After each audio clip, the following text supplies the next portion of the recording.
Pakistani cricketer Shadab Khan ने आज अपने ट्विटर अकाउंट पर ट्वीट करके तमाम पाकिस्तानियों और मद्दाओं को मुबारकबाद दी है कि मैं अल्लाह ताला का लाख लाख शुक्र अदा करता हूं, बल्कि जितना भी शुक्र अदा करूं उतना कम है, क्योंकि आज मेरा निकाह हुआ है जो कि सकलैन मुश्ताक की बड़ी बेटी के साथ हुआ है और मैं बहुत ज़्यादा खुश हूँ। और मैं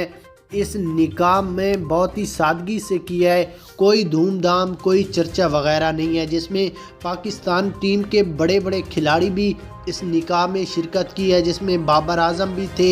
इस तरह इमाम उलक सारे खिलाड़ी तकरीबन मौजूद थे। उन्होंने शादाब खान को मुबारकबाद दी है कि अल्लाह ताला हमारी भाभी को खैर से ले आए और आपस में इत्तफाक भी दे। तो इसी तरह आप भी कमेंट्स में शादाब खान